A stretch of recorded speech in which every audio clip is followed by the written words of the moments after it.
Hey everybody, good morning, good afternoon. I'm Bob Blincoe, President of Frontiers in the United States. For 34 years, lengthening the lines of global engagement in the Muslim world. And we're just getting started. Our mission, with love and respect, inviting all Muslim peoples to follow Jesus. Our motto, churches send missionaries, agencies provide expertise to the churches. I'm here today with my A-team, Jeff Sloan, Director of Church Partnerships, and Chris Lang, Director of Mobilization, and representing Frontiers here in Minnesota, Mr. Bruce Kohler and Mr. David Nelson. Thank you all men for coming. In a remarkable book by J.D. Greer, pastor of the Summit Church in Raleigh, North Carolina, a book called Gaining by Losing, Why the Future Belongs to Churches That Send, Pastor Greer lays out the meaning of John chapter 12, verse 24, and how it changed him into a pastor who is passionate to send out missionary teams on a one-way ticket to plant new churches in America and far away. Verse 24 of John 12, Jesus said, "Unless a grain of wheat falls into the earth and dies, it remains only a single seed. But if it dies, it bears much fruit." On the inside cover of Greer's book, people are leaving J.D. Greer's church, donors, some of his best leaders and friends. And that's just exactly how he wants it to be. Because of this principle, Pastor Greer began sending out lots of missionaries until more than 500 missionaries have gone out to plant other churches, mainly in America, but also overseas. Greer says, let's be honest. Too often, we church leaders measure the success of our ministries by one criteria alone: how large is it? We tend to spend our money on things to increase attendance and capacity. But, Greer adds, if John 12:24 is true, then Jesus measures the success of our ministries not by how large we grow the storehouse, but how widely we distribute its seeds. The number of churches that send out their own long-term mission teams is increasing, and that's good. A year ago, I was aware of one church that had made a pledge before God and its leaders to send 100 members of its own church on teams to plant churches overseas. That was pretty remarkable. Is it even repeatable? But today, a year later, I know of 3 more churches which have made the 100 missionary pledge. Praise God. All 4 are collaborating with mission agencies, but not in the conventional way. These days, churches want more say, more out of the partnership in the pre-field process and the on-field decision-making. There is no handoff of control, as in the past, to a missionary headquarters. The old is past and the new has come. More church leaders would probably partner with agencies if they thought the mission agency would respect the church leaders' desire to stay in the driver's seat, pre-field and on-field. This new day of partnership requires a careful, trusting relationship between mission agency and sending church in order to send entire church teams. This partnership is my topic today. A good working partnership between church leaders and mission agency has 3 parts. Let me go through these 3 parts in sequence. And then I will give some time between each part for questions, realizing that there will also be time for questions after the three speakers have spoken. First, the mission agency today must create a special department whose sole responsibility is to relate to churches that want to send their own long-term teams. It is hugely satisfying to the inquiring church to know that it is dealing with a mission agency that is a dedicated church partnerships team. 4 years ago, for example, Pastor Fred Neal of the Harvest Community Church in Kittanning, Pennsylvania, contacted a mission agency and made a pleasant discovery. He found that this agency has a dedicated church partnerships department that wakes up every morning thinking about how to show respect and meet the needs of a potential partnering church. This was good enough for Pastor Neal to bring a few of his leaders for a personal interview with the mission agency.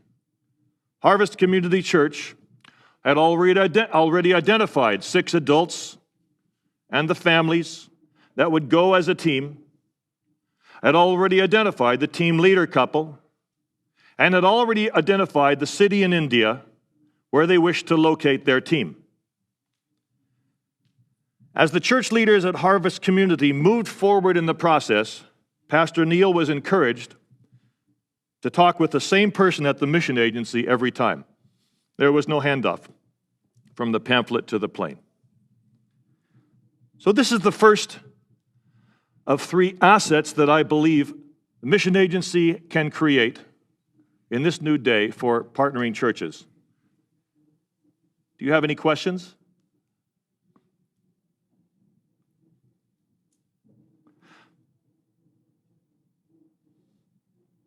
Yes.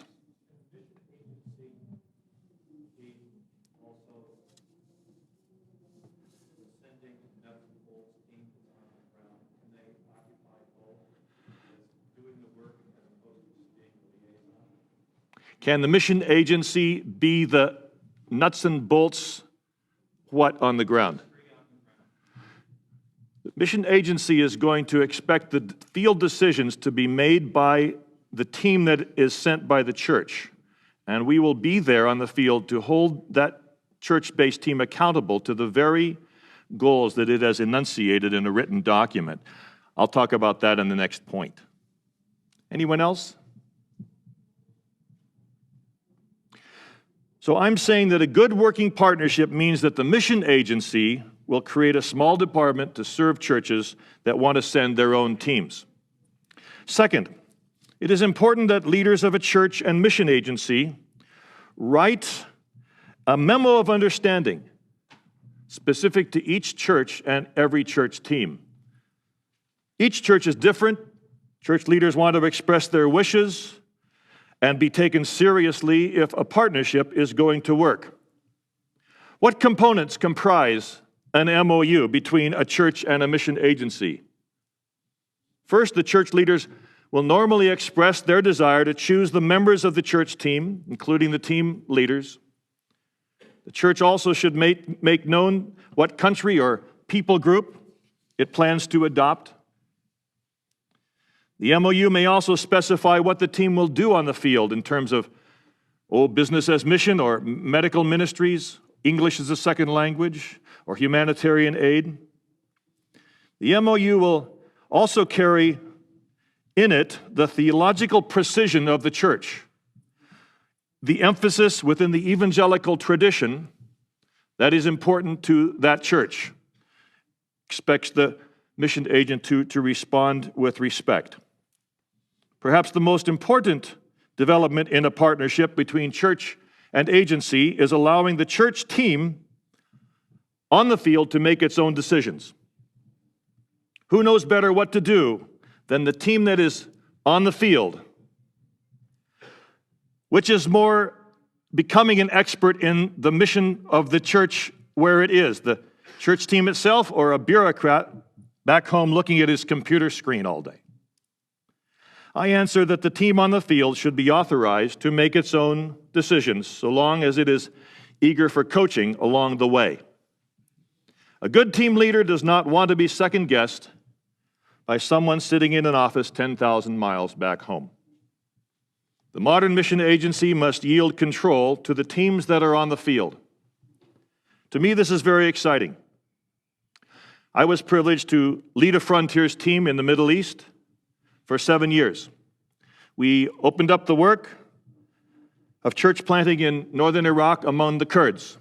The Kurds, who say they live between Iraq and a hard place. Ha ha. Today there are 112 Frontiers teams from the United States and another 120 Frontiers teams from non-U.S. countries, all serving to lengthen the line of gospel engagement in the Muslim homelands. All of them are field-led. All of them have a sense that the team itself knows more, better, more accurately, and more wisely, if it is willing to take coaching along the way, than does an agency sitting back home in their comfortable chairs.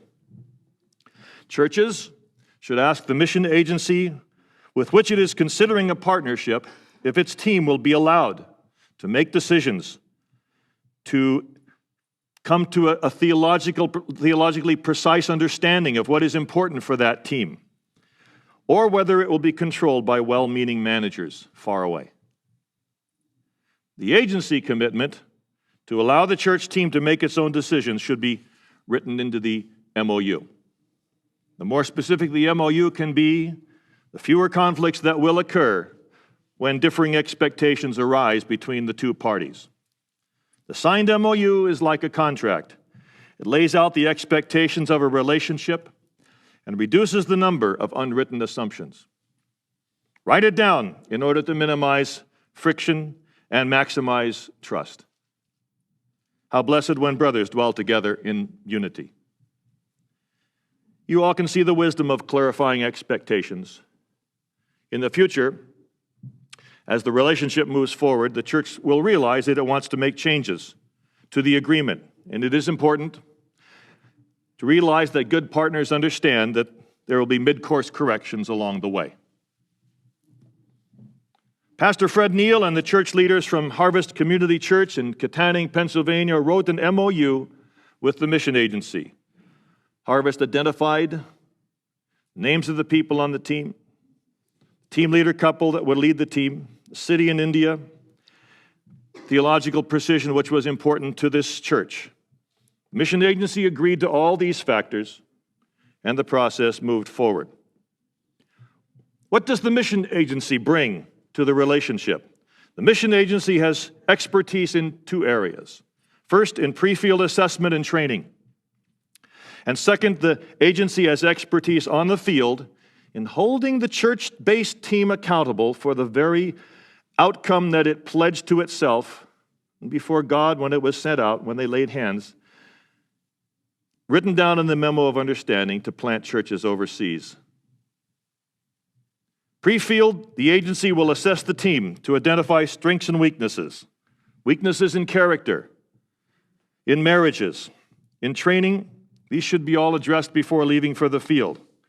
But when you get a church which has so helpfully internalized these very assessment parts of the process, as Todd expressed is true with the Bethlehem church, what he talked about in terms of knowledge, character, skills, and care, then the church team is far more likely to succeed. So, as an agency, we're always trying to get the church to own up to its own internal assessment process.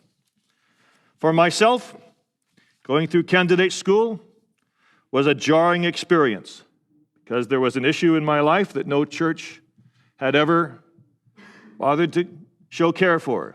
It was an anger problem that I had. They said to me, "Bob, you're going to stay home for a while and work on your anger problem before you go." Huh, how do you think that made me feel?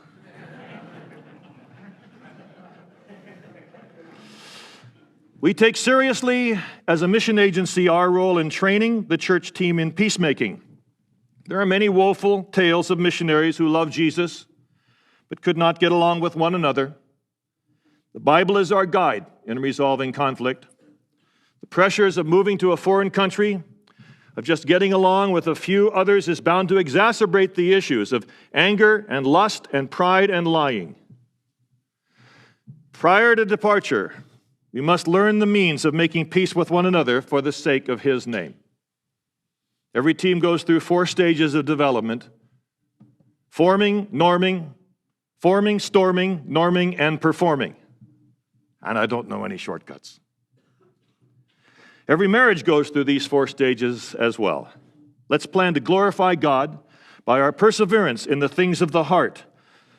Glorify God by our character and our godliness.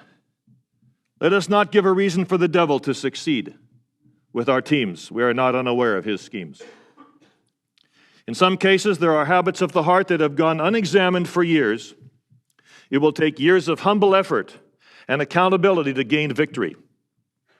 Hopefully, sufficient progress can be shown to the satisfaction of the church and the mission agency that every team member will go to the field. But this is not always the case.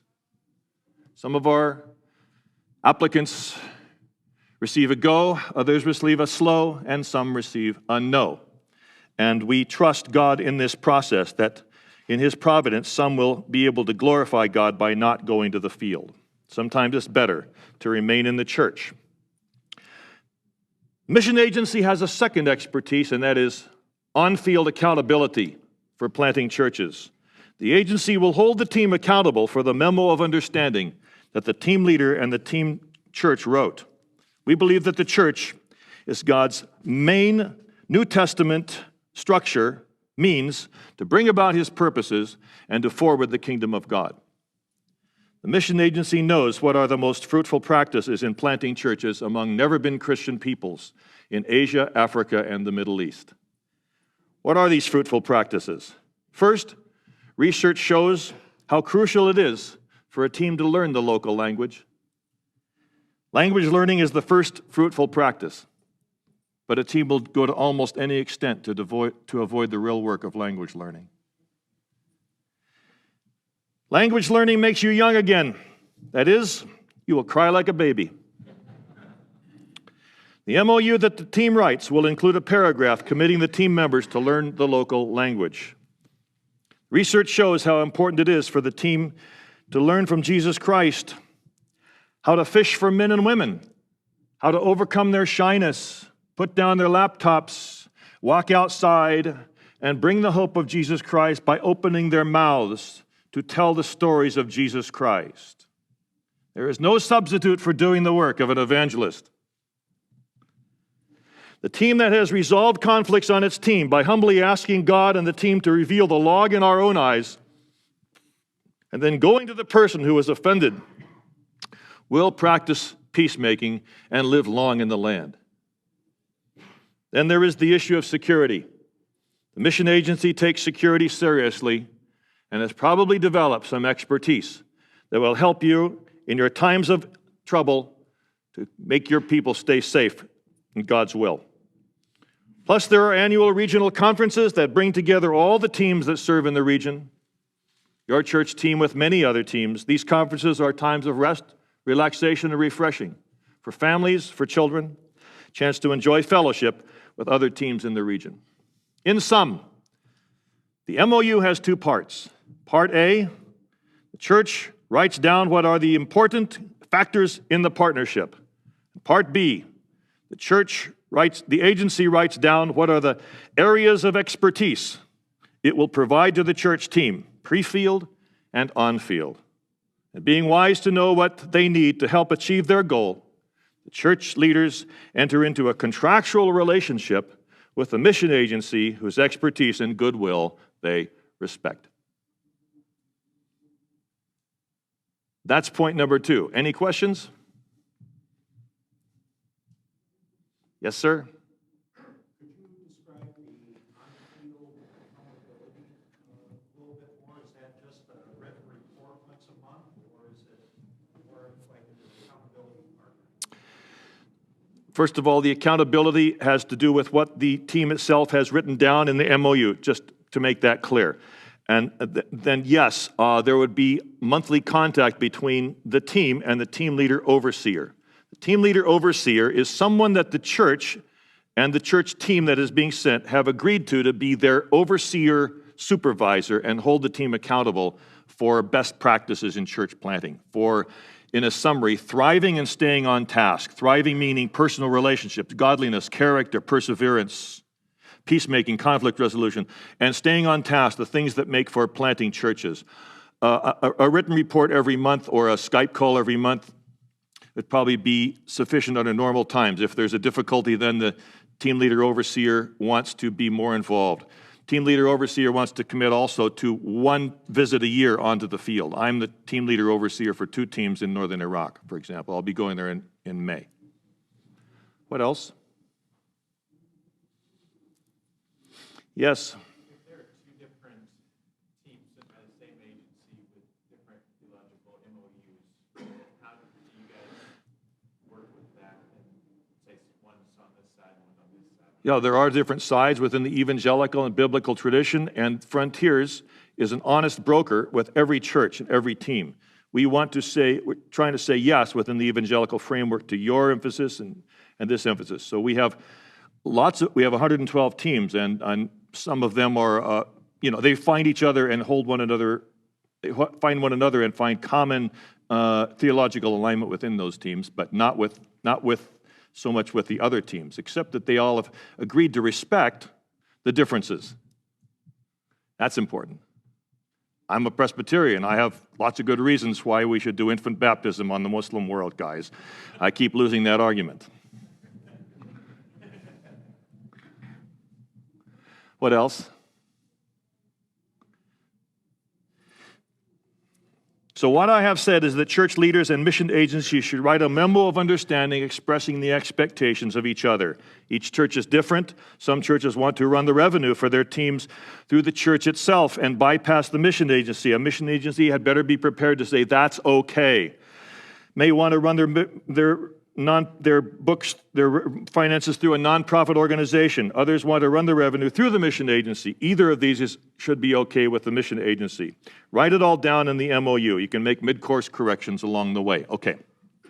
Third, I want to make a hearty recommendation that pastors, you here today, take a trip with other pastors and go see for yourself not where Christianity is, but where Christianity will be among never-been Christian peoples in Africa or Asia or the Middle East. These days, the world is such that we can land and do what Jesus Christ said in Luke chapter 10. Go to the places where I will go and bring people to the hope of Jesus Christ and announce the kingdom of God. If you can think of anything more exciting than that, you'll have to tell me because I can't. If you will go ahead of your teams and find the joy of announcing the gospel as we did when we were young and we were setting up chairs in the elementary school and plugging in the coffee and doing it all ourselves, this will make you young again. Starting all over, not where there's a starter kit, not where the yeast is already in the lump, but among the unengaged peoples of the world. And do the first engagement. I believe some of you would come back, get to the pulpit, look out into your congregation and say, friends, I've taken a lot of trips in my day. I've been to the Holy Land, but I've never before been to the unholy land. And we're going to have to do something radical, not just another program. We're going to have to make something happen here in a way that expresses a God so loved the world that he gave his only son kind of paradigm for the places and the peoples where the gospel has yet to go. And I don't know quite how to go about that, but I've been to see that people want to respond to the gospel and that the gospel is the only thing, the proven thing that peoples need, people that are without hope and without God. We can help you to do that. You have planted churches and made disciples among your own kind. Thank you for shepherding the flock. Jesus said, I have other sheep that are not of this kind. They too must hear my voice. I must bring them also. He said, they will be gathered in, and there will be one flock and one shepherd. I help churches send long-term church planting teams to the farthest peoples in the farthest places. So pastors, I would like to invite you to travel far, far away. We have some dates. The schedule is still months away. And some information here. There are 6 trips to choose from to North India. North India. Among the Muslims in Uttar Pradesh, the province east of Delhi, if it were a standalone country, it would be the 6th largest country in the world, with 50 million more people than Russia. It gets swallowed up in the largeness of India. 80% of those peoples are Muslim, and most of them remain unengaged. You know what that means. No Christians and no missionaries. And then Pakistan and the island of Sulawesi in Indonesia, a trip to Chad, not to the south, to the north, the Arab Peninsula, and to the Caucasus region of southern Russia. Why travel to one of these 6 locations? Because 80% of the Muslims who are still engaged by any gospel witness reside in these 6 huge swaths of Africa, Asia, and the Middle East. The trips are limited to 6 pastors and wives. But pastors, we are not going to see where the church is, or orphanages, or institutional schools. We're going to walk into marketplaces and neighborhoods where Jesus is going in the future, as he said when he sent the 70 in Luke chapter 10. We're going to pray and walk and look and talk to try to find people that are already prepared by God. The Corneliuses, the Lydias, persons of peace. I believe you will get a vision for completing the work Jesus Christ has given to you as a church maker and a disciple maker. I believe you'll come back from the pulpit, like I said.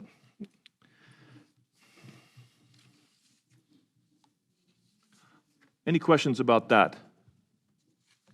Go to see for yourself. Go far, far away. I speak at a lot of churches, but there's nothing to compare for pastors to go and see for themselves and to come back and feel the wash. This wasn't that easy after all. It's not like the whole of the Uttar Pradesh is ready for you to come. But the Lord has his ways, and I believe these days you can make the trip. Questions? Yes, sir? 10 days. 10-day trips, 11 days. More about trips if you come and see me or Jeff or Bruce or Dave afterwards. In keeping with the theme of this conference, Think It Not Strange, let me relate a story of one church that experienced a fiery trial. A church in Texas sent a team overseas, went through the process that we just described, identified its own 6 members of the team leader couple, the location where it would live, what entry strategy they would have. We signed off on that relationship in the MOU, just like I said. This team believed in Galatians 3:14. Christ has redeemed us so that the blessings given to Abraham might also come to the ethne, nations. But theirs was a costly obedience. One team member gave the last full measure of devotion to his Lord Jesus Christ. Ronnie leaves a wife and a son who will not remember his daddy. Every church must approach the obedience of faith as Jesus Christ did at Gethsemane. There can be no bargain with God. Though he slay me, yet will I trust him. Every husband and wife on the teams that go where Christ is not named will have to have pillow talk about this, about dying. Jesus said, I have glorified thee on earth, having completed the work you gave me to do. Let's ask, Lord, how might we glorify you?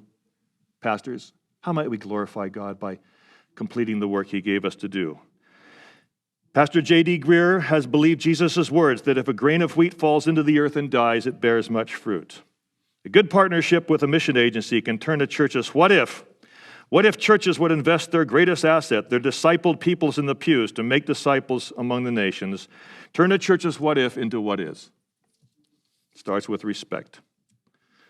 Someone will make this case that there needs to be more churches planted in America. I get that, but there are already 23 churches for every McDonald's in the United States. And if you don't plant them here, someone else will. I'm telling you, I know where the final frontiers are. I can help you go make disciples in the vast stretches of the Muslim world. No wonder C.T. Studd said, if God calls me to be a missionary, I would not stoop to be a king. Rise up, O Church of God, have done with lesser things. Give soul and strength and heart and mind to serve the King of Kings. Thank you very much.